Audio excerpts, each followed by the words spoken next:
छुटू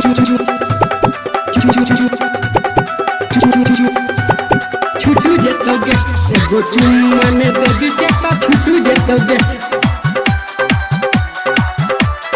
Saraswati recording studio Shivnagar घाट दरभंगा।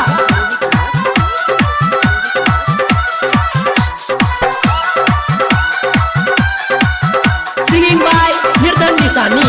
छुटू जेतोगे हेगे बगल वाली मालो दिल टूटू जेतोगे हेगे बगल वाली मालो दिल टूटू जेतोगे। एगो चुम्मा ने दे दीजिए तो छुटू जेतोगे एगो चुम्मा ने दे दीजिए तो छुटू जेतोगे। हेगे गामू वाली मालो दिल टूटू जेतोगे हेगे गामू वाली मालो दिल टूटू जेतोगे। एगो चुम्मा ने दे दीजिए तो छुटू जेतोगे एगो चुम्मा ने दे दीजिए तो छुटू जेतोगे। दीपक दीवाना ऑफिशियल से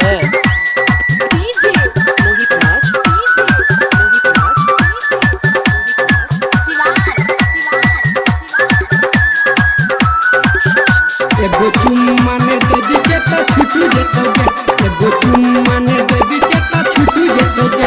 तू तो जब भी ससुरार है गे हमारा उजारा तू तो जब भी ससुरार है गे हमारा उजारा। सारा सपना के देलही गे तू बिगाड़ सारा सपना के देलही गे तू बिगाड़।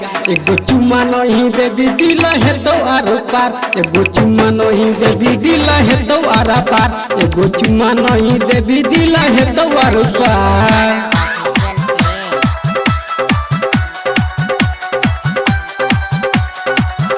एगो चुम्मा ने दे दीजिए तो छुटू जेतोगे एगो चुम्मा ने दे दीजिए तो छुटू जेतोगे एगो चुम्मा ने दे दीजिए तो छुटू जेतोगे एगो चुम्मा ने दे दीजिए छुटू जेतोगे। गाबो निरोधन निशानी है गे गेलही कनाई गाबो निरोधन निशानी है गे गेलही कनाई। रेट दीपक दीवाना के छोड़े देली गे राधे निराला के दिल को ना तोड़े देली गे।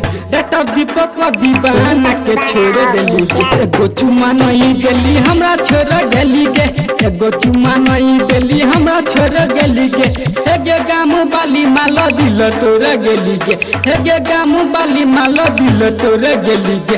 एगो चुम्मा नहीं देली हमरा छोड़ गेली गे एगो चुम्मा नहीं देली हमरा छोड़ गेली गे। हेगे गामू वाली मालो दिल तोड़ गेली गे हेगे गामू वाली मालो दिल तोड़ गेली गे। एगो चुम्मा नहीं देली हमरा छोड़ गेली गे एगो चुम्मा नहीं देली हमरा छोड़ गेली गे। Saraswati recording studio contact number 95107408।